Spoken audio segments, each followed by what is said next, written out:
දැන් අපි කවුරුත් දන්නවා මේ වෙලාවේ අපේ රට මැතිවරණයක් අභියස තියෙන්නේ. අගෝස්තු මාසේ 2 වෙනිදා මහා මැතිවරණය පවත්වන්න දැනට දින නියම කරලා තියෙනවා. එතකොට අපි කාටත් මතකයි පහුගිය ජනාධිපතිවරණයේදී ගෝඨාභය රාජපක්ෂ මහත්තයාගේ පාර්ශවයේ ජනාධිපතිවරණ වේදිකාවේ මුළුමනින්ම වැඩිපුර කතා කරා ජනතාවගේ මේ ආර්ථික ප්‍රශ්න පිළිබඳව බඩු මිල සහන පිළිබඳව. නමුත් අපි දැන් දකිමින් ඉන්නේ මේ මැතිවරණයේදී ඒගොල්ලෝ තරම් බඩු මිල ගැන කතා කරන්නේ නැතුව යන්නේ.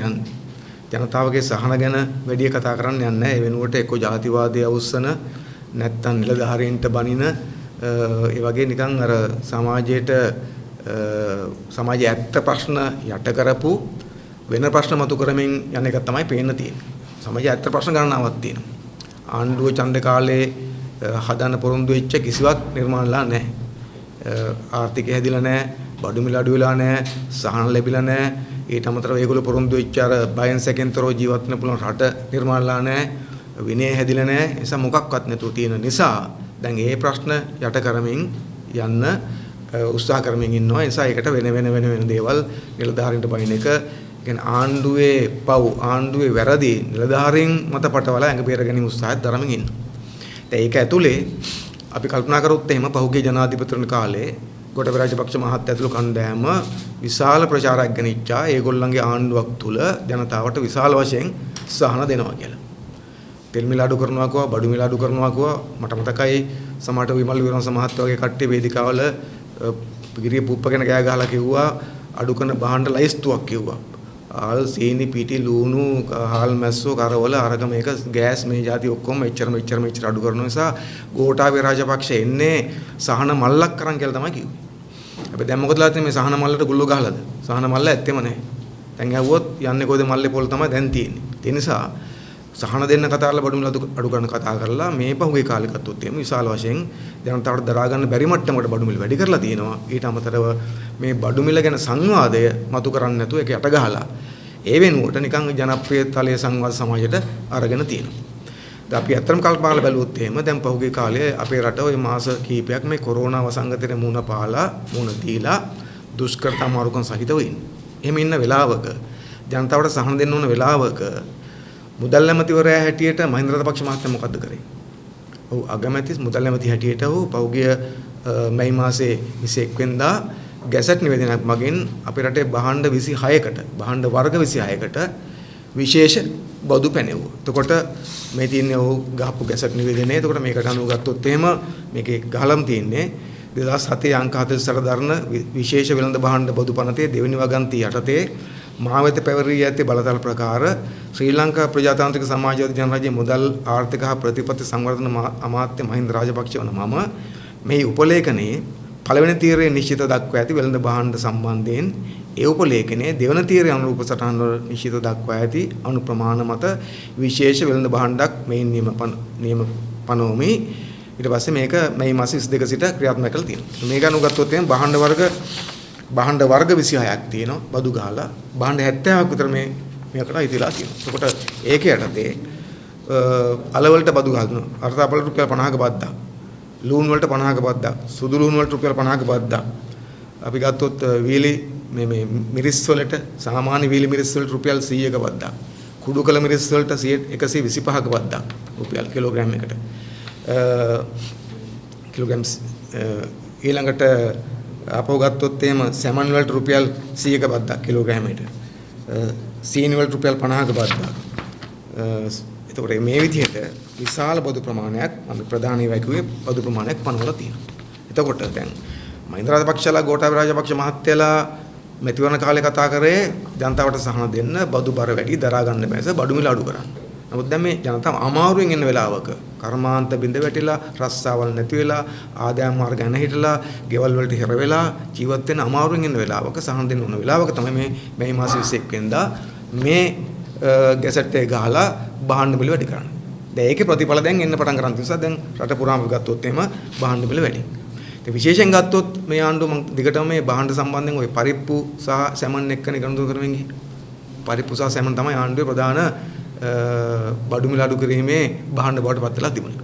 අපිට මතකයි කොරෝනා ඉන්නත් කලින් ලෝකෙන්ද පොලේ තෙල් මිල හොඳටම අඩු වෙලා ලංකාවේ තෙල් මිල අඩු කරන්න කියලා ජනතාවගේ පැත්තෙන් බලපෑම එනකොට ආණ්ඩුව කිව්ව දේ තමයි තෙල් මිල අඩු කරෝතින් ඒ වාසිය යන්නේ වාහන තියන අයට විතරයි. ඒ නිසා අපි මේ තෙල් වල වාසිය සැමන් සහ පරිප්පු මිල අඩු කරලා ජනතාවට දෙනවා කියලා. පොදු ජනතාවට. ඒ නිසා තෙල් මිල අඩු කරන වෙනුවට ඒ වෙනුවට සැමන් සහ පරිප්පු මිල අඩු කරන්න කතා කරා. හැබැයි එහෙම අඩු වුණේ නැහැ. ඊට පස්සේ ඔබට මතක නම් ජනාධිපති ගෝඨාභය රාජපක්ෂ මහත්තයා ওই කොරෝනා හැදිච්ච වෙලාවේ වසංගතය ඇස්සේ ಜಾති ඇමතුවා. ඒ ಜಾති ඇමතුපු වෙලාවෙත් බොහොම පැහැදිලිව මේ ಜಾති ඇමතුපු කතාවේදී කිව්වා මේ මිනිසුන්ගේ අමාරුකම් මැද්දේ 17 එකක් රුපියල් 100ටයි පරිප්පු කිලෝ රුපියල් 65ටයි දෙනවා කියලා සාහනයක් ඇටියට. ඒතකොට නිසා අපේ රටේ සැමන් 100යි පරිප්පු 65යි කියන එක කිව්වේ සාමාන්‍ය තැනක නෙවෙයි පාර්ලිමේන්තුවෙත් නෙවෙයි ජනාධිපතිවරයා ಜಾති ඇමතලා. මම හිතන්නේ ලෝක ඉතිහාසයේම ජනාධිපතිවරයෙක් ಜಾති ඇමතලා බහණ්ඩ මිල අඩු කරපු එකම අවස්ථාව සහ රට ලංකාව වෙන්න පුළුවන්කම තියෙනවා. ඒ සැමනුයි පරිප්පු. දැන් මොකදලා තියෙන්නේ? ඒ සැමන් වල රුපියල් 100ට දෙන්නන්කෝ සැමන් වලට තමයි දැන් මහින්ද රාජපක්ෂ මහත්තයා රුපියල් 100ක බද්දක් ගන්න. දැන් ගෝඨාභය රාජපක්ෂ මහත්තයා කතා කරේ සැමන් රුපියල් 100ට දෙන්න. හැබැයි ගෝඨාභය රාජපක්ෂ මේ මහින්ද රාජපක්ෂ මහත්තයා මුදල් ඇමති හැටියට රුපියල් 100ක බද්දක් ගන්න. දැන් සැමන් ටින් එකේ නිසා රුපියල් 210 පැනලා තියෙනවා. එතකොට මේගොල්ලෝ කතා කරේ පරිප්පු රුපියල් 65ට දෙන්න. දැන් අද වෙළඳ පොලේ ගත්තොත් පරිප්පු රුපියල් 150 160යි. පරිප්පු කිලෝ ඒ මට්ටමට වැඩි වෙලා තියෙනවා. මොකද පරිප්පු රුපියල් 50ක බද්දක් ගහලා තියෙනවා. ඒ නිසා දැන් ගත්තොත් සීනි කිලෝ රුපියල් 150ට විතර යන්නේ. ඒ සීනි රුපියල් 50ක බද්දක් ගහලා තියෙනවා. ඒක නිසා මේ විශාල බදු ප්‍රමාණයක් පටවලා සාමාන්‍ය ජනතාව එදිනදා ජීවත් වෙන අමාරුවෙන් ජීවත් වෙන ජනතාවගේ බහඬ මිල විශාල වශයෙන් වැඩි කරලා තියෙන නිසා අපි දකින්නේ මොකද්ද ආණ්ඩුව ජනතාවට සහන දෙන්නම් කියලා ආවට ජනතාවට සහන දෙන්නත් බෑ බඩු මිල අඩු කරන්නත් බෑ බඩු මිල අඩු කරන්න වැඩ පිළිලක් ඇත්තෙත් නෑ එහෙම ආර්ථික දැක්මක් ආර්ථික වැඩ පිළිලක් නෑ බොරු පොරොන්දු දීලා ජනතාව රවට්ටලා ආර්ථිකේ බර දරා ගන්න බැරි වෙනකොටම නැවත ඒ බර ජනතාව මත පැටවීම තමයි ආණ්ඩුව ප්‍රතිපත්ති කරන් තියෙන්නේ. ඒ නිසා තමයි මේ කොරෝනා වෙලාවෙත් මේ බද්ද ගහලා බඩු මිල අඩු කරලා තියෙන නිසා මේක නිසා දැන් වෙළඳ පොලේ බඩු මිල වේගෙන් වැඩි වෙන්න පටන් ගන්න තියෙනවා. ඒක ජනතාවට ජීවත් වෙන්න අමාරු තත්ත්වයක් මේ වෙලාවේ රැකියා අහිමි වෙච්ච ආදායම අහිමි වෙච්ච ජනතාවක්. ඒ නිසා අපි ආණ්ඩුවට බල කර සිටිනවා මේක නවත්තන්න වහාම ජනතාවට මේ වෙලාවේ සහනයක් දෙන්න නිසා මේ ජනතාවගේ අත්‍යවශ්‍ය පාරිභෝගික භාණ්ඩ මේ මොකද මේ ලයිස්ට්ුවේ තියෙන එකම භාණ්ඩයක්වත් අත්‍යවශ්‍ය නොවන භාණ්ඩ නෙවෙයි ජනතාව නිකන් පාවිච්චි කරන අත්‍යවශ්‍ය නොවන දේවල් නෙමෙයි ඔක්කොම ජීවත් වෙන්න අත්‍යවශ්‍යම භාණ්ඩ. ඒතකොට මේ අත්‍යවශ්‍ය භාණ්ඩ අපේ රටේ හැමෝම පාවිච්චි කරන භාණ්ඩ. අපේ රටේ ඊටාමත් දිලිඳුම ජනතාවටත් ඕන කරන භාණ්ඩ වලට ආණ්ඩුවක් මෙතරම් බදු ගහනවා නම් ඒක මොන හේතුවක් නිසාවත් ජනතාවාදී ආණ්ඩුවක් වෙන විදියක් නැහැ. ජනතාව ගැන හිතන ආණ්ඩුවක් වෙන විදියක් නැහැ. ඒ නිසා අපි ආණ්ඩුවට බල කරන්නේ මේ බද්ද ගහන එක වහම නවත්තලා ජනතාවට නැවත සහන දෙන්න පටන් ගන්න ආණ්ඩුවේ බැරිකම ජනතාව මත පටවන්න යන්න එපා කියලා.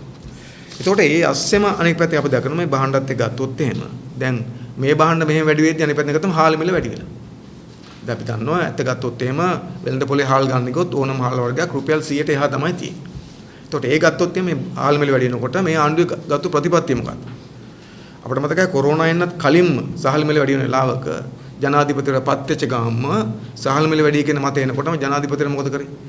ජනාධිපතිවරයා සහල් මෝල් හිමියන් හරි නැත්නම් ආණ්ඩුවේ සතුස් හරි මොන හරි ආයතන පාවිච්චි කරලා සහල් මිල අඩු කරන්න රාජ්‍ය යන්ත්‍රය පාවිච්චි කරලා සහල් මිල අඩු කරන්න වැඩ කරන වෙනුවට අර කැමරා ටිකත් අරගෙන ගියා නාරායන් පිට තොගලඳ මධ්‍යස්ථානට ඔබට මතක ඇති.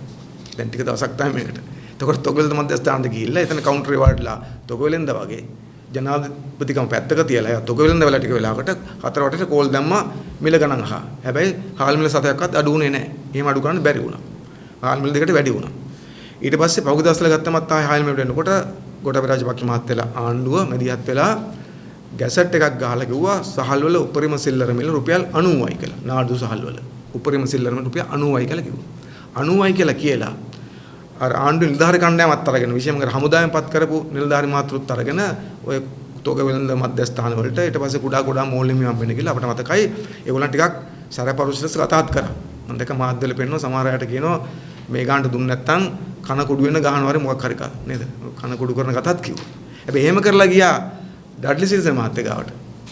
මහාල් මුල් ගාවට. ඊට පස්සේ මොකද උනේ? එතනට ගිහිල්ලා යා කරුණ පැහැදිලි කරලා පස්සේ සද්ද නැතුව අකුලන් ඇවිල්ලා අර ගැසට් එක වෙනස් කරලා 98යි කියලා ගැහුවා. දැන් මේ දුර දිග දකින ජනාධිපති කිව්වොත් කිව්ව දේ කරන ජනාධිපති වචනේ හොල්ලන්න තියෙන ජනාධිපති කියලා මේ ආවේ. හැබැයි සතියක් තියාගෙන කරුණා කිව්වද? 90යි කියලා ගහපු ගැසට් එක සතියක් යන කලින් 98යි කියලා වෙනස් කරා ඩඩ්ලි සිරිසේන මහත්තයාගේ බලපෑමට අනුව. එතකොට ජනාධිපතිතුමා බලවත් අපේ රටේ හහල් වැඩේදී ඩඩ්ලි සිරිසේන මහත්තයා කියන එක මේකම ඔප්පු කරලා පෙන්නනවා. ඒ නිසා දැන් අවසානයේ ගත්තොත් මොකද්ද ජනතාවට ඔය ඔක්කොම තියෙද්දි රුපියල් 100ට එහා ගියපු මිලකට හාල් ගන්න සිද්ධ වෙලා තියෙනවා. භාණ්ඩ මිල ඔක්කොම වැඩිලා තියෙද්දි හාලුත් රුපියල් 100 වුණාට පස්සේ කොහොමද ජනතාවක් ජීවත් වෙන්නේ? ඒ නිසා මේ ප්‍රශ්නේ ටිකක් බරපතල මට්ටමකට තියෙනවා. ඒ නිසා මේ ගෝඨාභය රාජපක්ෂ මහත්තයාට අඩු ගානේ වෙළඳ පොලේ සහල් මාපියාවත් එක්ක සටනක් කරලා හාල් මිල පොඩ්ඩක් අඩු කර දෙන්නවත් හැකියාවක් නැහැ කියන එක මේකෙන් ඔප්පු කරලා තියෙනවා. ඒ අතර තව ප්‍රශ්නයක් අපි දිගටම දකින්න තමයි මේ අපේ රටේ තෙල් මිල සම්බන්ධ ප්‍රශ්නේ. දැන් මීට කලින් උත් වුණා අපි මේක අපි හිතන මේක දිගට කියන්න කියලා. මොකද දැන් ලෝක වෙළඳ පොලේ තෙල් මිල විශාල වශයෙන් අඩු වෙලා තියෙනවා. බොර තෙල් බැරල් එකක මිල ඩොලර් 34ට 35ට 36ට බැලලා තියෙනවා. ඒක විශාල අඩුවීමක් එක. හැබැයි අඩුවීමේ වාසිය මේ ආණ්ඩුව තවමත් ජනතාවට දෙන්නේ නැතුව තියෙනවා. දැන් අපි ගත්තොත් මේ වෙලාවෙත් පහුගිය මේ ගත්තොත් එහෙම ලංකාවට පෙට්‍රල් ලීටරයක් ගේනකොට ගොඩ බාන මිල වෙන්නේ රුපියල් 41 සත ගාන 42ක් යන රුපියල් 42ක් උපරිම. හැබැයි රුපියල් 42කට ගොඩ බාන පෙට්‍රල් ලීටරේ විකුණන කිව්වද අපිට 137ට. ඒතර ආණ්ඩුව විශාල ලාභයක් ගන්නවා මේකේ. ඒක කිසිසේත්ම නොගත යුතු මහා දෙවන්ත ලාභයක්. ආදමක් එකතු කරනවා. ඊට පස්සේ ඩීසල් ලීටරයක් ලංකාවට ගොඩ බාන්නේ රුපියල් 45ට. તો 45ට වරායට ගොඩ බාන මේ ඩීසල් ලීටරයට ආණ්ඩුව විකුණන්නේ 104ට. විශාල මුදලක් ගන්නවා මේ ආණ්ඩුව මේ ඩීසල්. ඒතකොට මේ පෙට්‍රල් ඩීසල් සහ භූමි තෙල් වලින් විශාල ආදායමක්. කියන්නේ එකට තුනක් විතර වෙන ආදායම් සමහර වෙලාවට. එකට දෙකක් වෙන ආදායම් ප්‍රමාණයක් ආදායමක් ලාභයක් ආණ්ඩුව ලබනවා. එතකොට ඒකට මොකද්ද කරන්නේ? ආණ්ඩුවක පැත්තෙන් කියනවා ඒගොල්ලෝ අරමුදලක් හදනවලු බිලියන 200කට කොහොමද අරමුදලක් හදන කතාවක් කියනවා. ඒ අරමුදල හදලා මොකද්ද කරන්නේ? දැන් ඇත්ත ගත්තොත් එහෙම මේ වෙලාවේ මිනිස්සුන්ට සහනයක් ඕනනේ. අපි හිතන මේ වෙලාවේ ජනතාවට සහනයක් දෙනවා නම් මේ හැම දෙයකම මිල වෙනස් කරන්න පුළුවන් සහනය තමයි තෙල් මිල අඩු කරන එක. ආණ්ඩුවට පාඩුවක් නැහැ. ආණ්ඩුව ලාභෙකුත් තියාගෙන බද්දකුත් ගහලා සංස්ථාව ලාභෙකුත් තියාගෙන ආණ්ඩුව බද්දකුත් ගහලා මීට වඩා ගොඩක් අඩුවෙන් මේ ඩීසල් පෙට්‍රල් භූමි තෙල් දෙන්න පුළුවන්. එතකොට තෙල් මිල අඩු කරොත් මොකද සිද්ධ වෙන්නේ? තෙල් මිල අඩු කරොත් වෙන දේ තමයි තෙල් එක ගැට ගැහිච්ච භාණ්ඩ සහ සේවා විශාල ප්‍රමාණයක මිල අඩු කරන්න පුළුවන්කම තියෙනවා. අපේ රටේ විදුලිය නිපදවනකොට වැඩිපුරම විදුලිය නිපදවන්නේ තෙල් පාවිච්චි කරලා. ඒතකොට තෙල් මිල අඩු කරොත් එම් විදුලිය එකක පිරිවැය අඩු කරලා අපට විදුලිය පොඩ්ඩ අඩුවෙන් දෙන්න පුළුවන්කම තියෙනවා. ඊට පස්සේ අපේ රටේ ජලය අපි මේ ජල බෙදා හැරීමේදී ඒතකොට ජලය පිරිසිදු කිරීමට බෙදා හැරීමට විදුලිය පාවිච්චි කරනවා. ඒතකොට විදුලි බිල අඩු කරොත් මේ තෙල් මිල අඩු කරොත් එහෙම විදුලි බිල අඩු වෙනවා. එතකොට අපේ ජල ගාස්තු අඩු කරන්න පුළුවන්කම තියෙනවා. ඊළඟට අපි ගත්තොත් දීවර කටයුතු වලට තෙල් මිල අඩු කරොත් එහෙම දීවරයන්ට යන වියදම අඩු වෙනවා. සහ මාළු මිල අඩු වෙනවා. කෘෂි කර්මාන්තයේදී ගොවියට යන වියදම අඩු වෙනවා. සහ කෘෂි කර්මාන්තයේ පිරිවැය අඩු වෙලා සහල් මිල ඊට වඩා පොඩක් අඩු කරන්න පුළුවන්කම තියෙනවා. එළවලු මිල අඩු කරන්න පුළුවන්කම තියෙන නිසා මේ සෑම භාණ්ඩයකම අනිත් පැත්තෙන් ගත්තොත් කර්මාන්තශාලාවල සමේ හැම භාණ්ඩයකම මිල කිසියම් ප්‍රමාණයකින් අඩු කරන්න පුළුවන්කම තියෙන බස් ගාස්තු පොඩ්ඩක් අඩු කරන්න පුළුවන්කම තියෙන සහනය තමයි තෙල් සහනය. ඒක ආණ්ඩුව අලුතෙන් දෙන්න ඕනේ මේ අඩු වෙච්ච තෙල් වලට ආණ්ඩුව ලාභෙකුත් තියාගෙන මීට වඩා අඩුවට දුන්නොත් එහෙම ජනතාවට ලොකු සහනයක් ගන්න පුළුවන්කම තියෙනවා. එතකොට සාමාන්‍යයෙන් පාර වාහන ප්‍රවාහන ගාස්තු අඩු වෙනවා. ප්‍රවාහන ගාස්තු අඩු වීමත් ආයි භාණ්ඩ මිල අඩු වීමට හේතුවක් වෙනවා. එතකොට නිසා මේ භාණ්ඩ මිල අඩු කරන්න පුළුවන්. අපේ ගමනාගමනේ අපි දරන බර අඩු කරන්න පුළුවන්. උදාහරණයක් ගත්තොත් දැන් තාම පාසල් පටන් ගත්තේ නැතුණාට අපි දන්නවා දැන් ලබන මාසෙදී පාසල් පටන් ගන්නවා. පාසල් පටන් ගත්තම ආපහු ස්කූල් වෑන් එකේ හයර් එක අපි ගෙවන්න ඕන ළමයි. එතකොට ඒකේ මිල ටිකක් ලොකුයි. ඒකත් අඩු කරන්න පුළුවන්. ඒ නිසා මේ අපි ජනතාවගේ සියලුම වියදම් වල බර ටිකක් අඩු කරන්න පුළුවන් එක තමයි තෙල් මිල අඩු කරන එක. එතකොට ඒ සියලුම බර අඩු කරන්න පුළුවන් තෙල් මිල අඩු කිරීමට ආණ්ඩුව අත තියන්නේ නැහැ. ඊටාම හිතුවක්කාර ලෙස, ඊටාම නරුම ලෙස මේ තෙල් මිල මේ ගාණි තියාගෙන විශාල ලාභයක් ලැබෙන්න යනවා. මම හිතන්නේ අපේ රටේ ජනතාවට අමතක නැතුව ඇති. ওই පහුගිය මෛත්‍රීපාල සිරිසේන මහත්තයාගේ රනිල් මහත්තයාගේ ආණ්ඩුව තියෙන කාලේ, අවුල් ආණ්ඩුව තියෙන කාලේ තෙල් මිල අඩු කරන්න කියලා මේ මහින්ද රාජපක්ෂ මහත්තයලා මිනාමල් රාජපක්ෂ මහත්තයලා අපිට මතකයි පාර්ලිමේන්තුවට බයිසිකල් වලින් ආවා. ඒ පින්තූර තාම අපිට මතක් වෙනවා. ඒ මහත්තුරු ටික බයිසිකල් පැදගෙන ආවා විපක්ෂ නායකතුමා ඒ කාලේ විපක්ෂ නායකතුමා ඒගොල්ලන්ගේ කණ්ඩායම බයිසිකල් පැදගෙන ආවා ලස්සන ස්පෝර්ට් බයිසිකල් වලින් ආරක්ෂක පිටිපස්සෙන් දුවගෙන ආවා අර ලීටරයට කිලෝමීටර 7-8 දුවන ඒගොල්ලන්ගේ වාහනට ඊට පිටිපස්සෙන් නිකන් ආවා. එහෙම නේ ආවේ. එතකොට එහෙම සංදර්ශනත් අපිට පෙන්වනවා. ඒකට ඒකෙන් පෙන්වන්නේ තෙල් මිල අඩු කරන්න ඕන කියන්නේ. හැබැයි එහෙම සංදර්ශන පෙන්නපු ආණ්ඩුවක් බලය ගත්තට පස්සේ දැන් මේ ඊටත් වඩා තෙල් මිල අඩු වෙමින් යන වෙලාවක තෙල් මිල අඩු කරන්න නැතුව තියෙන මේක ඉතාමත්ම වැරදි අසාධාරණ අයුක්ති සහගත නරුම ප්‍රතිපත්තියෙන් වැඩ කරන එකක්. මේක නිසා අපි කියන්නේ මොකද්ද මේ වෙලාවේ තෙල් මිලත් අඩු කරලා බඩු මිල මත මේ පනෝක වදු අඩු කරලා ජනතාවට සහන දෙන්න. මොකද්ද ඒගොල්ලෝ කරන්න ඕන කම තියෙන ආර්ථික අර්බුදය? අපි දන්නවා ආර්ථික අර්බුදයක් තියෙනවා ඒගොල්ලන්ට. ඒක අපේ ප්‍රශ්නයක් නෙවෙයි. ජනතාවගේ ප්‍රශ්නයක් නෙවෙයි. ඒක ගොවියාගේ හරි කම්කරුවන්ගේ වැරද්දක් නෙවෙයි. ඒක දීවරයාගේ වැරද්දක් නෙවෙයි. ඒක රාජ්‍ය සේවකයන්ගේ වැරද්දක් නෙවෙයි. ආණ්ඩුවල අවුරුදු 72ක් තිබිච්ච ආණ්ඩුවල විශේෂයෙන් මේ පහුගිය අවුරුදු 25ක් 30ක් තිබිච්ච ආණ්ඩුවල ආර්ථික ප්‍රතිපත්ති වැරද්දෙන් ඇති වෙච්ච විශාල ආර්ථික අර්බුදයක් තියෙන එක ඇත්ත. ඒක මේ කොරෝනා නිසා ඇති වෙච්ච එකකුත් නෙවෙයි. කොරෝනා නිසා මේක පොඩ්ඩක් වැඩි වෙලා තියෙනවා. නැත්නම් ආර්ථික අර්බුදයක් තියෙනවා. හැබැයි ඒ ආර්ථික අර්බුදෙන් මිදෙන්න මොකද කරන්න ඕනකම තියෙන්නේ? නිෂ්පාදනය වැඩි කරන්න ඕන. අනිත් පැත්තෙන් ගත්තොත් එහෙම නාස්තිය දූෂණය අවම කරන්න ඕන. දැන් එහෙම නෙවෙයි තියෙන්නේ. මේ පැත්තෙන් ජනතාව මත බරපතලකම අනිත් පැත්තේ මොකද ගන්නෙ? රුපියල් මිලියන 890ක් වියදම් කරලා ගල්කෙසි මූදකොට කරනවා. මහජන මුදල්. ඊට පස්සේ මූදකොට කරලා හදියකින් ආයි මූද Tamanට අයිති වෙලි ටික අරගෙන මූදටම යනවා. ඒතකොට දැන් තිබිච්ච වෙරළත් ඇත්තේ නෑ. එතකොට මහා මූදට මිලියන 890ක් දී කරලා දෙන්න පුළුවන් නිකන් මෙහෙම කරද්දි සුටුස් ගාලා. සතියෙන් දෙකෙන්.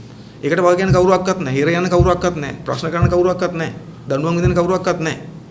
හැබැයි ජනතාව මත බරපතලනවා ඒ ඔක්කොම අල්ලලා. ඒ නිසා මේ ආණ්ඩුව කරන නාස්තිය වංචා දූෂණ වලින් ඇතින ආර්ථික අර්බුදයේ බර ජනතාව මත වැටීමක් මේ කරමින් යන නිසා අපි කියන්නේ මේක ජනතා විරෝධී ප්‍රතිපත්තියක් මිසක් නෙවෙයි ජනතාවාදී ප්‍රතිපත්ති නෙවෙයි. ඒ නිසා අපි ජනතාවට කියන්නේ දැන් මේ ආයි ඡන්දයක් ඉදිරිපිට නෙදී. ඒ නිසා මේ කලින් ඡන්දේ කියපුවා දැන් මේ ඡන්දේ කරෙන්නේ නැත්නම් මේ ඡන්දේ කියනේවත් ඡන්දෙන් පස්සේ කරෙන්නේ නැහැ. ජනාධිපතිවරණය කියපු දේවල් මේ මාස 6ක් යන කලින් කඩ කරනවා නම් මැතිවරණයකුත් මූවිට තියාගෙන මේ මැතිවරණ දෙන පොරොන්දුත් අනිවාර්යෙන් කඩ වෙන නිසා අපි කියන්නේ තමයි ජනතාවගේ අයිතිවාසිකම් වෙනුවෙන් අපිට ලොකු අරගලයක් තියෙනවා. ආණ්ඩුත් එක්ක සටනක් තියෙනවා. ඒ සටන හරියට කරගන්න නම් අපි අනිවාර්යයෙන්ම අපි විශ්වාස කරනවා ඊළඟ පාර්ලිමේන්තුවට පාර්ලිමේන්තු මැතිවරණයෙන් ජාතික ජනබලවේගයේ ප්‍රබල නියෝජනයක් හදන්න ඕන. මේ ප්‍රශ්න මතු කරන්න, මේ ප්‍රශ්න වලින් සටන් කරන්න, මේ වංචා දූෂණ නවත්තන්න, ජනතාවට සහන අරන් දෙන්න, ජනතාවට සහන නොදෙන ප්‍රතිපත්ති ප්‍රශ්න කරන්න පාර්ලිමේන්තුව තුල අර එහි යන්න ඕන. මුදලට විකිනෙන්නේ නැති, ආණ්ඩුවට අතෝස්සන් නැති, ජනතාව වෙනුවෙන් හඬ ගන්න පුළුවන් පිරිසක් ඉන්න ඕන. ඒ පිරිසක් යනවා අපි හිතන්නේ ජාතික ජන බලවේගයේ ප්‍රබල නියෝජනයක් පාර්ලිමේන්තුවේ තියෙන්න ඕන කියලා අපි විශ්වාස කරනවා. එතකොට දැන් මේ විදිහට බඩු මිල මේ පැත්තෙන් වැඩි වෙලා ඔක්කොම තියෙනවා අනිත් පැත්තෙන් අපි කවුරුත් දන්නවා මේ දවස්වල තවත් ප්‍රශ්නයක් ඇවිල්ලා මොකද ඔය විදුලි බිලයි ජල බිලයි. දැන් සමහර තැන් වලට විදුලි බිල එන්නේ මාස දෙකම එකට එකතු කරලා. හැමදේවරත් පිළිගත්තා මේකේ වැරද්දක් තියෙනවා හදන්න ඕන කියලා. නමුත් තාම හදන්නේ නැහැ. ඒ නිසා සමහර තේරෙන්නේ නැති ජනතාව ගිහිල්ලා මේ වැඩි බිල ගෙවනවා. මොකද අපි සාමාන්‍යයෙන් දන්නවා විදුලි බිල ගණනය කරන්නේ ඒකක ප්‍රමාණය අනුව. ඒකක ප්‍රමාණය එක්තරා මට්ටමක වැඩි වෙච්ච ගමන්ම මුළු ඒකකවලම ගාණ වැඩි කරනවා. එතකොට එක මාසයකට නිකන් සාමාන්‍යයෙන් ඒකක 25 30ක් 40ක් පාවිච්චි කරන කෙනෙක් මාස දෙකකට 80ක් වෙනවනේ. 80ක් වෙච්ච ගමන්ම අර සීමා පැනලා ගිහිල්ලා මුළු බිලම වැඩි කරනවා. එතකොට මේක හදලා තාම දෙන්නේ අහිංසක මිනිස්සුන්ට. ජල බිලට තේ වැඩි කරලා තියෙන්නේ. ඒතකොට නිසා මේ ජනතාව මත මේ බරපතල ජනතාව ගැන නොසලකා වැඩ කරන් ඉන්නවා. ඒව හදන්න නැතුව ගිහිල්ලා අර තේරුමක් නැති දහන්න බයිනවා. දැන් ජනාධිපතිවරු එහෙමනේ. අර මොකද්ද? ගොයම කෑවම මුවෝ ගෙදර ගිහිල්ලා මුව හැමකට තඩි බාන්නේ. මුව අල්ල ගන්නව වෙනුවට. ඒ ප්‍රතිපත්තිය තමයි දැන් මේ ඉන්නේ. ඒ නිසා ඒ ප්‍රශ්නෙත් තියෙනවා. ඊළඟ තමයි අපේ රටේ ලොකු ප්‍රශ්නයක් තියෙනවා ආණ්ඩුවට මේකට උත්තර නැතුව තියෙනවා. අපේ රටේ ආදායම් මාර්ග බිඳ වැටීමෙන් යන්නේ. අපේ රටේ විශාල මූල්‍ය අරබුදයක් ඇති වෙමින් තියෙනවා. අපි කවුරුත් දන්නවා දැන් පුද්ගලික අංශයේ රැකියාව නැති වෙන පටන් ගන්න තියෙනවා. සාමාන්‍යයෙන් ගණනය කරලා තියෙනවා 25ක් 30ක ප්‍රමාණයක් පුද්ගලික අංශ රැකියාව නැති වෙවි කියලා. ඒ නිසා ඒගොල්ලන්ගේ රැකියාව අහිමි වෙමින් යන්නේ. දැනටමත් රැකියාව අහිමි වෙලා අයියට ආදායම් මාර්ග නැහැ. සංචාරක ව්‍යාපාරي බිඳ වැටලා තියෙනවා. සංචාරක ව්‍යාපාරي නිලෙච්ච ස්වයං රැකියාව කරපු විශාල ප්‍රමාණයකට ආදායම් මාර්ග නැහැ පහුගිය කාලේ. ඊළඟට හෝටල් ක්ෂේත්‍රයේ වැඩ කරන සේවකයන්ගේ සමරුන්ගේ රැකියාවක් තිබ්බට වැඩක් නැහැ. මොකද අපි දන්නවා හෝටල් ක්ෂේත්‍රයේ රැකියාව කරන අයගේ වැටුප ඉතා කුඩා ප්‍රමාණයක්. උන් වැඩිපුර මුදලක් අතර ගත්තේ සර්විස් චාර්ජ් වලින්.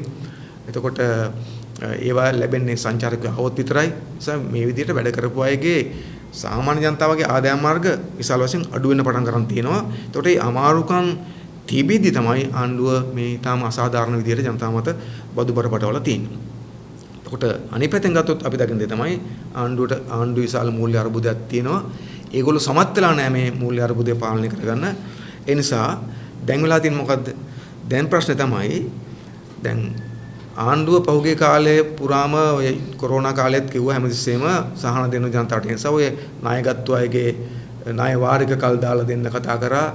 ඊට පස්සේ සහන මිලට ඒ කියන්නේ අඩු පොලියට ණය දෙන්න කතා කරා. එහෙම කතා ටිකක් තිබ්බනේ.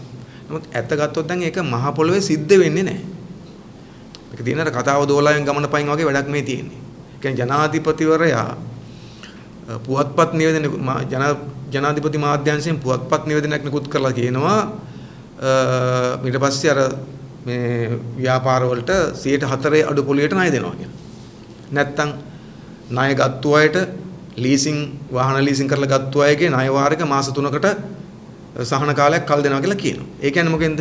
පුවත්පත් නිවේදනයකින් නැත්තම් නිකන් ප්‍රකාශයක් කරනවා. හැබැයි එහෙම ප්‍රකාශයක් කරාට බැංකු වලට ඒක එහෙම ක්‍රියාවට නගන්න බෑ. දැන් ඕනම බැංකුවකට මූල්‍ය ආයතනයකට ක්‍රියාවට නගන්න මොකද මුදල් අමාත්‍යාංශයෙන් නිර්දේශයක් එනවා. ඒ කියන්නේ අපි ණයවල පොලිය අඩු කරනවා නම් ගත්තු ණය වාරික කල් තියෙනවා නම් සහනයක් දෙන මොන තීන්දුවක් ගත්තා මූල්‍ය තීන්දුවක් ගත්තොත් එහෙම ඒ තීන්දුව ගන්න ඕනේ කවුද? මුදල් ඇමතිවරයා. කැබිනට් මණ්ඩලය ඇතුළත. එතකොට ඇමති මණ්ඩලයත් එක්ක මුදල් ඇමතිවරයාගේ ප්‍රධානත්වයෙන් මේ තීරණය අරගෙන මුදල් ඇමතිවරයා ඒ තමන් ගත්තු තීරණය දැනුම් දෙන්න ඕන මුදල් අමාත්‍යාංශයේ ලේකම්ට. ඊට පස්සේ මුදල් අමාත්‍යාංශයේ ලේකම් මහා බැංකුවටයි අනිත් බැංකු වලටයි ලීස සමාගම වලටයි මේ ගත්තු තීරණය පිළිබඳව චක්‍රලේඛ යවන්න ඕන. එතකොට තමයි බැංකු වලට පුළුවන්කම තියෙන්නේ බය නැතුව වැඩ කරන්න. දැන් වෙලා තියෙන්නේ මොකද්ද?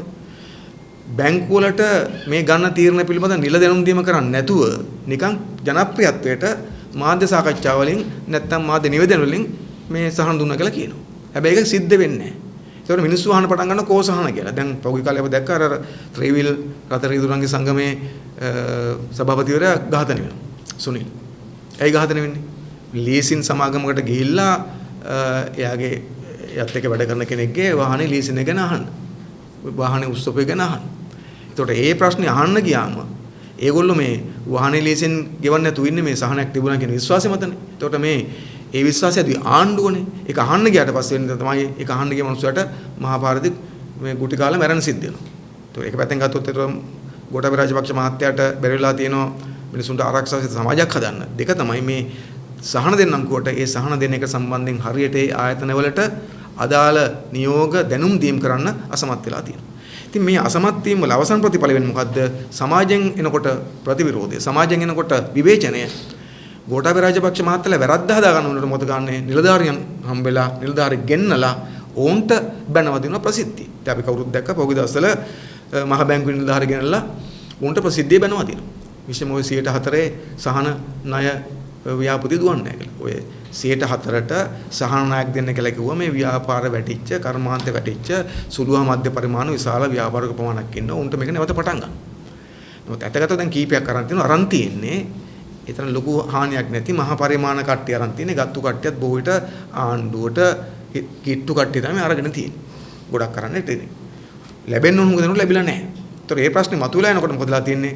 දැන් ගෝඨාභය රාජපක්ෂ මහත්තයා ජනාධිපති හැටියට අර මහ බැංකුවේ පිරිස ගෙන්නගෙන උන්ට තදට දොස් පවරන ප්‍රසිද්ධිය. දැන් අපි දෙතන ඒ හැම නිලධාරියෙකුට මහත්ම ගෞරවයක් තියෙනවා.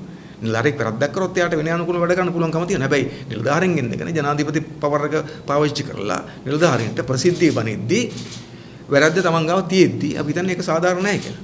දැන් අපි හිතන්නේ තමයි මොකද්ද? එතුමා ගත්තු සමහර තීන්දුව తీරන ක්‍රියාවට නැගුණ නැත්තම් ඒකේ පළවෙනි වාක්‍යෙම තියෙන මුදල් නැමතිනේ. දැන් මේ සාකච්ඡාවේ මුදල් නැමති ගේන්න එපා.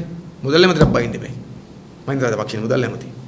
ඊළඟ වාක්‍යෙම තියෙන කාටද මුදල් නැමතින්සේ ඉස්තර ලේකම්ටනේ. එයානේ මේ යවන්න ඕනකම තියෙන්නේ. ඉතින් යවත් ගෙන්න ගන්න බෑ මේකට. එයාට බයින්න එපා. ඊට පස්සේ මුදල් නැමතින්සේ ලේකම්ට පත්වීම දුන්නේ කවුද? ඉතින් ගෝඨාභය රාජපක්ෂ මහත්තයානේ. මුදල් නැමති හැටියට මහින්ද මහත්තයාට පත්වීම දුන්නේ කවුද? ගෝඨාභය රාජපක්ෂ මහත්තයානේ. මහ බැංකුවේ අධිපතිට පත්වීම දුන්නේ කවුද? එයාමනේ. ඒ නිසා මම හිතන්නේ මේක හරණම් ඕනකම තියෙන තමන්ට බැනගන්න එක නිකන් කවුරුත් නැති වෙලාවට තැනකට ගිහලා ටොක්ක්ක් කනගන්න එක තමන්ට මං කරගත්තු දේවල් කියලා. නැත්තම් මේක ඇත්ත වාක්‍යෙම දරන්න මුදල් නැමතිට මේක කියන්න ඕන. එහෙම නැතු නිකන් මේ ජනප්‍රිය වෙන්න සමාජයෙන් නිකන් කැපී පෙනෙන්න අරයටත් බැන්න මෙයාටත් බැන්න සෙල්ලන්නේ නැහැ කියලා පෙන්වන්න කරන එක ඒක රාජ්‍යපාලනය නෙවෙයි. රාජ්‍යපාලනය වෙනක වැඩක් නේ. ඒවා රාජ්‍යපාලනය නෙවෙයි. යාර හමුදාය කාලේ පුරුදු වෙච්ච වෙන්න පුළුවන්. නමුත් ඒක රාජ්‍යපාලනය කියන්නේ වෙන වැඩක්. ඒක තේරෙන්නේ නැත්නම් ඉගෙන ගන්න ඕන.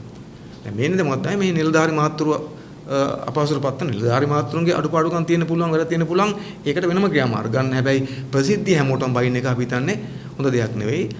දැන් පෙරදිලාවත් මේක දරා ගන්න බැරුව අපි කල්පනා කරනවා ඇයි මේ නිලධාරි මේක දරන් ඉන්නේ කියලා. මේක දරන් බැරුව ඔය හතර දෙනෙක් ඉල්ලාසුනොත් මොකද කරන්නේ?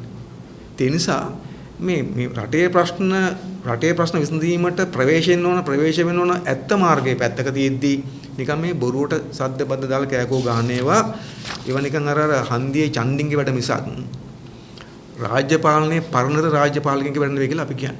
ඒස ජනාධිපතිවරයෙක් බજાર එකේ හන්දියකින් චන්ඩිය වගේ හැසිරලා රට කරන්න බෑ.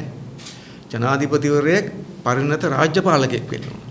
හැම විෂයක් පිළිබඳව දැනුම තියෙන කෙනෙක් වෙන්න ඕන. නැත්තම් දැනුම තියෙන අයගෙන් උපදෙස් ගන්න ඕන. දැන් පටන් ගත්තේ ගෝඨාභය රාජපක්ෂ මහත්තයා වියතුන් එක්ක ගමන් කරනවා කියන්නේ වියත්මග හදාගෙන. දැන් කො වියත්තු කවුරුවක්වත් නැහැ. මොකක් මතක් වුණත් මතක් වෙන්නේ හමුදාව. කෝකටත් තෙල්ලලා තියෙන හමුදාව. ඊට මොහොතෙන් ධාරි.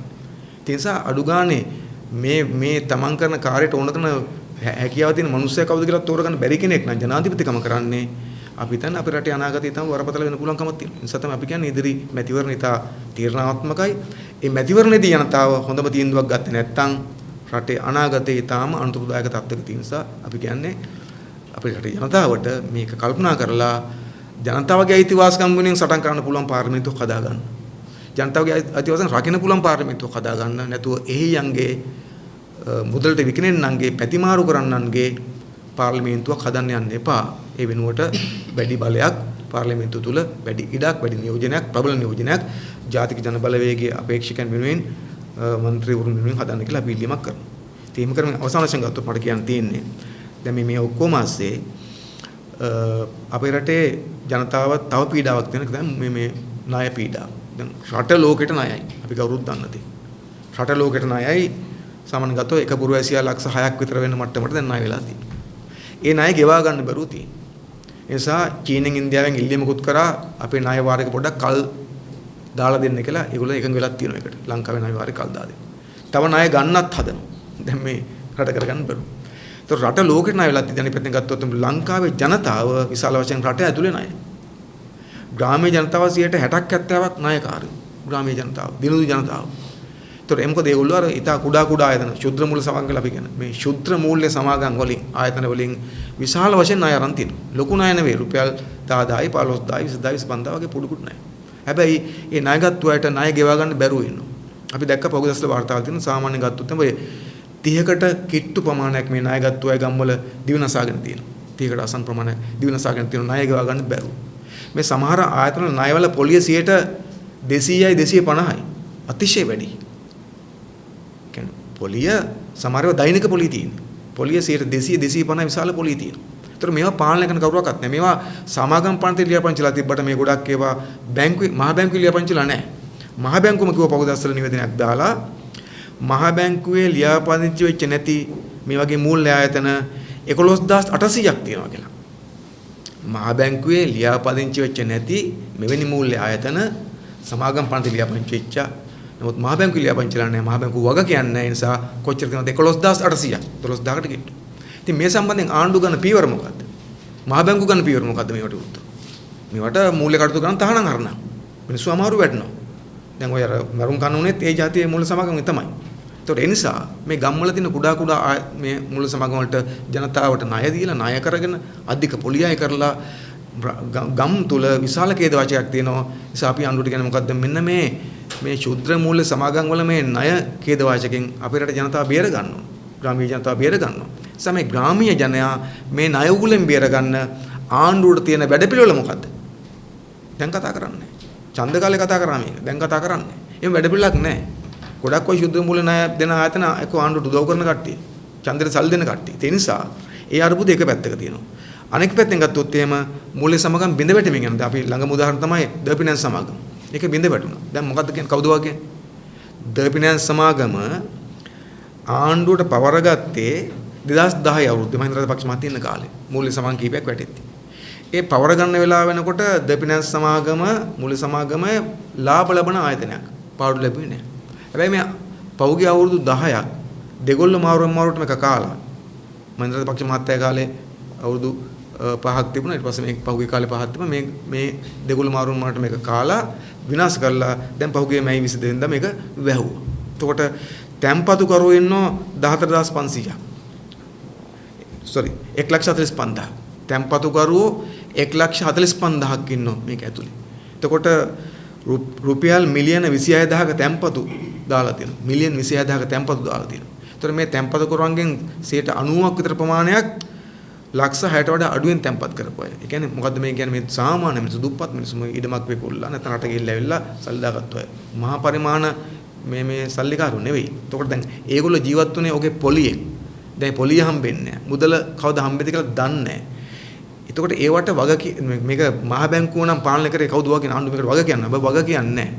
මූල්‍ය සමාගමක් වැහෙන්න යනවා බේර ගන්න නිසා ආණ්ඩුවට ආර්ථික ප්‍රතිපත්ති ආණ්ඩුව දුර්වලයි. වැහෙන මූල්‍ය සමාගමක් බේර ගන්න බැරි නම්. එතකොට තමන් ගන්න මූල්‍ය ප්‍රතිපත්තිය ක්‍රියාවට නගව ගන්න බැරි නම්, බඩු මිල අඩු කරලා දෙන්න බැරි නම්, බදු බර අඩු කරලා ජනතාවට සහනයක් දෙන්න බැරි නම්, එතකොට ආණ්ඩුවක් නෙවෙයි මේක. දැන් ආණ්ඩුවක මූල්‍ය ප්‍රධානම දේනේ ආදායම් මාර්ග නිර්මාණය කරලා, ඒ ආදායම් මාර්ග මහා බැංකුවට එකතු කරගෙන ඒවා පිළිවෙලකට ජනතාවට සහන දෙන්න හදලා අරන් යන එක. නමුත් දැන් තියෙන්නේ මොකද්ද? දැන් මේක නිකන් අර අමුතු යටි සරදිල් පන්නේ පාලනයක් වගේ හිටපු ගමන් අරක කියනවා මේක කියනවා නිලධාරීන්ට බයිනවා එක එක තීන්දුව ගන්නවා පිළිවෙලක් නැති අරමුණක් නැති තැනටපත් වෙලා තියෙනවා. ඒ නිසා ප්‍රතිඵලය තමයි මොකද්ද? අපේ රටේ සාමාන්‍ය ජනතාව විශාල වශයෙන් පිළිවෙලටපත් වෙලා තියෙනවා. නිසා අපි ජනතාවට අවධාරණය කරන්නේ මේකෙන් අපි ඉගෙන ගන්න පාඩමක් තියෙන මොකද්ද? මේ ආණ්ඩුවට අපේ රටේ ආර්ථිකය පිළිබඳව පැහැදිලි දැක්මක් ප්‍රතිපත්තියක් නැහැ. මේ ආණ්ඩුවට ජනතාවට සහන දෙන්න කිසිම ඕනකමක් නැහැ. මේ ආණ්ඩුවට ජනතාව මත පටවන බදු බර අඩු කරන්න ඕනකමක් නැහැ. මේ ආණ්ඩුව වංචා දූෂණ නවත්තලා නාස්තිය අවම කරවලා ජනතාවගේ බර අඩු කරන්න උත්සාහ කරන්නේ වෙනකොට නාස්තිය වංචා දූෂණය කරගන්න. මේ ඒගොල්ලෝ සල්ලි කොට ගහගෙන මෙන් ජනතාව මත බර පටවමින් යන ආණ්ඩුවක්. මෙහෙම දිගට ජීවත් වෙන්න අමාරුයි. මේ බර දරා ගන්න අමාරුයි. ඒ නිසා මේක වෙනස් කරගන්න ඕන. මේ බදු බර අඩු කරගන්න ඕන. තෙල් මිල අඩු කරගන්න ඕනේ. ඒ නිසා අපිට සටනක් තියෙනවා. ඉතින් ඒ සටන අපි මහපාරයක් තියෙනවා. පාර්ලිමේන්තුව තුලක් තියෙන නිසා ජනතාවගේ සහන වෙනුවෙන් ඒ සටන කරන්නම් පාර්ලිමේන්තුව තුල ඒ සටන කරන්න පුළුවන් පිරිසක් ඉන්න ඕන නිසා අපි නැවතත් කියන ජනතාවට මේ මැතිවරණයේ ආණ්ඩුවේ සුරංගනා කතා වලට රැවටෙන්න යන්නේ නැතුව ඉදිරි මැතිවරණයේදී ජනතාවගේ සහන වෙනුවෙන් සටන් කරන්න පුළුවන්, ජනතාව වෙනුවෙන් අරගල කරන්න පුළුවන්, ජනතාවට සහන දිනා දෙන්න පුළුවන් ජාතික ජන බලවේගයේ ප්‍රබල නියෝජනයක් ඊළඟ පාර්ලිමේන්තුවේ හදන්න මැදිහත් වෙන. ඒ වගේම මේ ආණ්ඩුවේ මේ ජනතාව මත බරපතවන බදු බර පටවන බඩු මිල වැඩි කරන ප්‍රතිපත්තිට එරෙහිව තමන්ගේ විරෝධය පළ කරන්න පෙරට එන්න ගෙනිල්ලීම අපි කරනවා. මුදල් සම්බන්ධයෙන් ජනතුන් කතාවට දැන් මේ වෙනකොට මුදල් නිකුත් කරලා තියෙනවා. මේ නිකුත් කරන හේතුවෙන් රුපියලේ අගය බාල වීමක් වෙනවා කියලා මේ සඳහන් වෙනවා. ඒක සහ මේ සාමාන්‍යයෙන් අර මහානගර නගර නිසා නිර්දේශිතය මුදල් පනතක් තියෙන අපේ රටේ 1949 අන්ත වනසර්ධන පන්තිෙන් පස් දෙනාගේ දෙන්න තුන දෙනෙක් අයින් කරලා ඉන්නවා. තුන් දෙනා ඉන්නේ ජනපතිතුමාට මෙහෙම කියන්න පුළුවන් ඒ තුන් දෙනා වුණත් අයින් කරන්න. නමුත් මේවා සිද්ධ වෙන්නේ නැහැ සහ දෙන්නේ ඉවත් කරලා ඒ විදිහට පත් කරලත් නැහැ. ඔව් ඇත්තටම ගත්තොත් දැන් මෙතන මේ ආණ්ඩුව වැඩ කරන දිහා බැලුවට පස්සේ මූල්‍ය ප්‍රශ්න විශේෂයෙන්ම ගත්තම ව්‍යවස්ථාපිත නීති රීති ඔක්කොම නොසලකා වැඩ කරමින් යන්නේ. දැන් අපි කවුරුත් අපි ගන්නොත් කතා කරා දැන් අපේ රටේ අයවැයක් නැතුව අපි යන්නේ. අතුරු සම්මත ගිණුමක් සම්මත කරගත්තා. ඒක අප්‍රේල් මාසේ 30ට ඉවර වුණා. ඒතකොට දැන් යන්නේ පාර්ලිමේන්තුවෙන් මුදල් සම්මත කරන්නේ නැතුව හිතුවක්කාර ලෙස මුදල් වෙන් කරන් යනවා. මේක නීති විරෝධී. ඒ වගේම මේ මුදල් සම්බන්ධ පරිපාලන කරන තියෙන ওই ආයතන අක්‍රිය වෙලා තියෙදී ඒවා සම්පූර්ණ කරන්න නැතුව යනවා. ඊට පස්සේ මහා බැංකුව වගේ ගත්තමත් ඒවට නිල ලෙස මැදිහත් වෙන ඕන කමේ වෙනුවට නිකන් අර ප්‍රසිද්ධිය වෙලා අර ජනප්‍රිය වෙන්න කතා කරමින් යනවා. ඒ නිසා මේ තියෙන්නේ අතගත්තු අපි දැන් ජනාධිපතිවරයා තමන්ගේ කාර්යභාරය අඳුරගෙන නැහැ. ජනාධිපතිවරයාට සමහර දේවල් තේරෙන්නේ නැහැ. නොතේරෙන දේවල් තියෙන්න පුළුවන් ඕන කෙනෙකුට. එතකොට කරන්නේ තමයි එයා ඒ සම්බන්ධ විශේෂ සම්බන්ධ දැනුම තියෙන අයගෙන් උපදෙස් ගන්න ඕනේ. ඒකට නේ ඒවා තියෙන්නේ. ඒ මොකක්වත් නැතුව අර තනි මතයට තනි ඕනකමට වැඩ කරන්න ගියාම ඇමති මණ්ඩලය නොසලකා හැරලා ඊට පස්සේ නිලධාරී යන්ත්‍රය කියන්නේ අපේ වගේ රටක දැන් මේ ප්‍රජාතන්ත්‍රවාදී ව්‍යුහයක් තියෙනවනේ. ඒ ව්‍යුහයේ අඩුපාඩුකම් තියෙනවා. එහෙනම් කරන්න ඕන කම තියෙන ඒගොල්ලෝ මේ ව්‍යුහයේ අඩුපාඩුකම් හදන එක පාර්ලිමේන්තුවේ 50ක් ගෑල්ලා. නැත්තම් තියෙන්නේ මේ අඩුපාඩුකම් සහිතවත් මේ ව්‍යුහය පාවිච්චි කරගන්න එක. දැන් මේ කරන දේ තමයි ව්‍යුහයේ අඩුපාඩුකම් ටික මතු කරමින් ඒ ව්‍යුහයට පිටින් වැඩ කරන එක. දැන් අපි දිගටම දාගෙන ජනාධිපතිලා උත්සාහ කරමින් ඉන්නේ. දැන් ඔය උදාහරණයක් ලෙස ගත්තොත් එහෙම දැන් මේ නොකොට ඔය ජනාධිපති විශේෂ කාර්යසාධක බලකා පහක් දුකද පත් කරලා තියෙනවා. දැන් ඒ ඔක්කොම පත් කරන මේ රටේ අර වැඩ කිරීමේ ව්‍යුහයක් තියෙද්දි ව්‍යුහයට පිටින් වැඩ කරන්න. ඉතින් ඒකෙන් පෙන්වන දේ තමයි ජනාධිපතිවරයා අර පිරිසක් එකතු කරගෙන, දක්ෂයෝ එකතු කරගෙන, ඒ පිළිබඳ විශේෂඥ දැනුම තියන අය එකතු කරගෙන මේ තියෙන පරිපාලන ව්‍යුහය සම්බන්ධ කරගෙන වැඩ කරන පරිණත දේශපාලඥයෙක් නෙවෙයි. හිතෙන දේ කියන නිකන් ජනප්‍රියත්වයට ලකුණු දාගන්න වැඩ කරන ඊටාම අපි ගත්ත දේශපාලනයේ අත්දැකීම් නැති මේ දේශපාලන මේ වගේමත් දරන්න බැරිකම භාවිතයෙන් පෙන්වන කෙනෙක් බවට පත් වෙලා තියෙනවා. ඒක ප්‍රතිඵල තමයි ඔබ කියපු කාරණා මේ අපි කියපු කාරණා ඔක්කොම ඉතින් මම හිතන්නේ අපේ රටේ ජනතාව තේරුම් ගන්න වෙයි මේ මොකද්ද ඔය වන් මෑන් ෂෝ වලින් මේක කොට දාන්න බෑ කියලා. ඒක පුද්ගල රංගන වලින් මේක කොට දාන්න බෑ. ඒකෙන් වෙන්නේ මුළු රටම වලපලට යෑම තමයි වෙන්න පුළුවන්කම තියෙන්නේ. ඒක වාස්තු සම්බන්ධයෙන් ඉක්පු ජනාධිපතිවරයා BBC වර්ෂයකට අදහස් දැක්වීමක් කරලා කියනවා මේ සම්බන්ධයෙන් මට වගකීමක් නැහැ කියන එක. එතුමා ඒකට ජනාධිපතිවරයා ඒ වගේම ආරක්ෂක ප්‍රධානී. නමුත් එතුමාට මේ ප්‍රකාශ කරන්න පුළුවන් මේ එතුමාට නැහැ. ඇත්තටම එතුමාට සදාචාර සම්පන්න හැම ප්‍රකාශ කරන්න බෑ. මොකද දැන් වෙලා තියෙන්නේ මොකද එතුමා දැන් ඉන්නේ ආයි මේ වර්තමාන ආණ්ඩුව ඇතුළේනේ. මේගොල්ලෝ හැම විටකම මේ කියන්නේ ඕන ප්‍රශ්නකට වග කියවතු දේශපාලඥයා ඒ වාක්‍යයෙන් ඉවත් වෙලා නිලධාරියෙක් මත වර්ධ පටවන එක තමයි ප්‍රතිපත්ති වෙලාම තියෙන්නේ. දැන් පාස්කු ප්‍රහාරය පිළිබඳව දැන් මේ හොයන කොමිෂන් එකකුත් තියෙනවානේ. දැන් මේ කොමිෂන් එකට ගේන්න ඕනේ නැති හිටපු ජනාධිපතිව. හිටපු අගමැතිව ගේන්න ඕනනේ.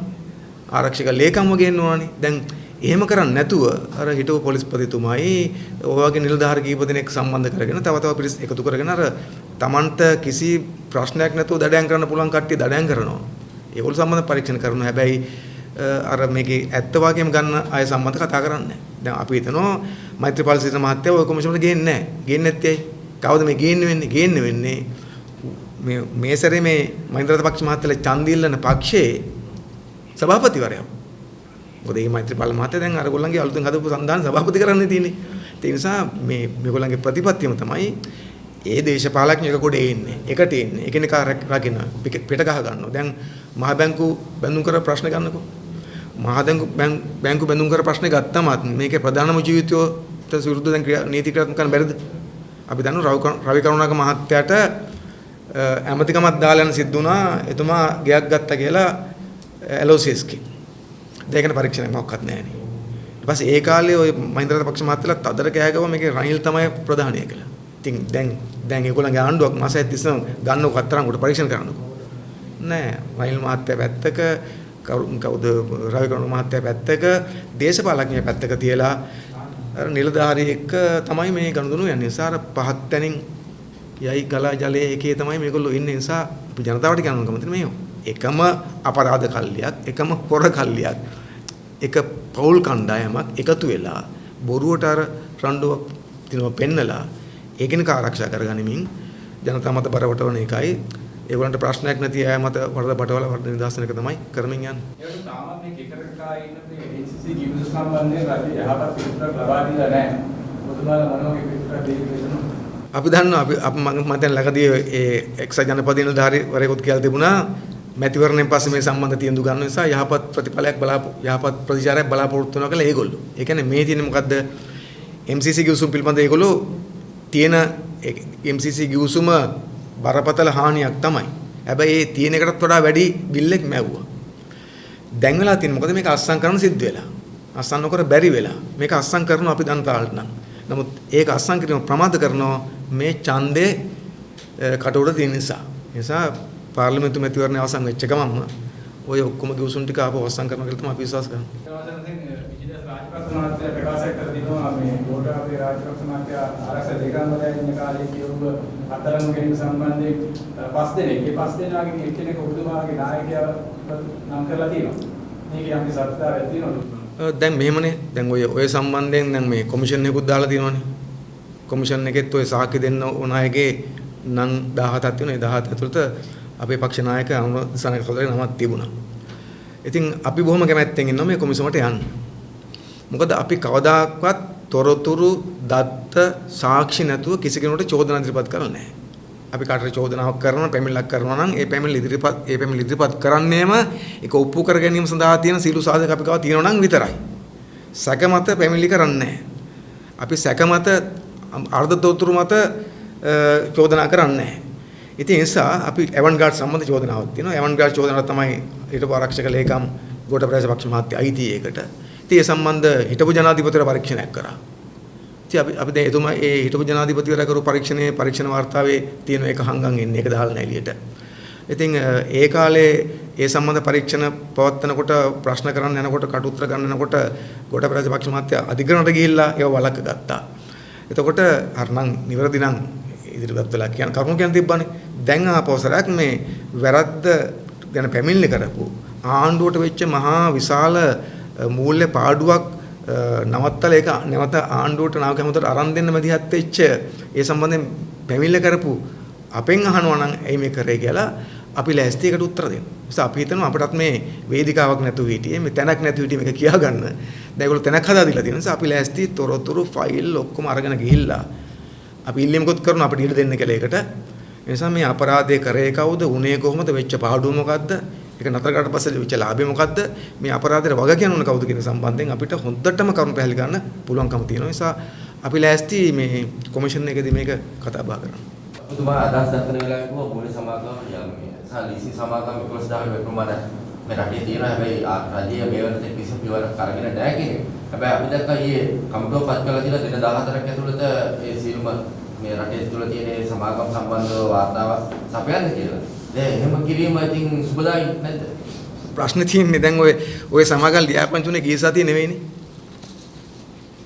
මේ සමාගම් විශාල කාලයක් තිස්සේ මේ රටේ වැඩ කරනවා. මේක ගන්නොත් අපි කියලා තුනවා. මේ සමාගම් විසින් ඔය ශුද්‍ර මූල්‍ය ණය දීලා මිනිස්සුන්ගෙන් බලහත්කාරයෙන් දේවල් ගන්නවා අත්පත් කරන තියෙනවානේ. දැන් වෙලා තියෙන මොකද්ද? මේ ප්‍රශ්නේ මතුවෙලා අර පුද්ගලයෙක් ඝාතනය වෙලා ප්‍රශ්නයක් බාටපත් වුණාට පස්සේ තමයි දැන් මේක හොයලා කොමිසමක් දාන්න. අපි තව මාස 6කින් බලමුද ඔය කොමිසම මොකද වෙන්නේ කියලා. ඔය පත් කරපු පරීක්ෂණ කණ්ඩායම මොකද වෙන්නේ කියලා. මේ වෙලාවේ ප්‍රශ්නේ මග හැරෙන පරීක්ෂණ කණ්ඩායමක් දානවා. දැන් මං කලින් කිව්ව කාරණේ මේ මගේ තොරතුරක් නෙවෙයිනේ. 11800ක් මහ බැංකුවේ ලියාපදිංචි නැති මේ ජාතිව තියෙනවා කියලා කියන්නේ මහ බැංකුවමයි. ඒක මං කියන එකක් නෙවෙයි. මං කිව්වේ ඒගොල්ලන්ගේ තොරතුර. එතකොට දැන් ඒකට ආණ්ඩුව පහුගිය කාලේ ගත්තු පියවර මොකද්ද? මේ ආණ්ඩුව කලින් ආණ්ඩුව ඔක්කොම මං කියන්නේ. සිළු ආණ්ඩුවනේ. දැන් මේ ප්‍රශ්නේ මතුණාට පස්සේ අර ඔය පරීක්ෂණ කණ්ඩායමක් දානවා කියලා කියනවා. නමුත් අපි සාහිත්‍ය කරලා කියන්නම් ඔය පරීක්ෂණ කණ්ඩායම මොකක්වත් වෙන්නේ නැහැ. තව මාස 6කට පස්සෙත් මේවා මෙහෙම ක්‍රියාත්මක වෙනවා. එකක් අඩු වෙලා ඒ වෙනකොට වෙන එකක් එන්න පුළුවන්.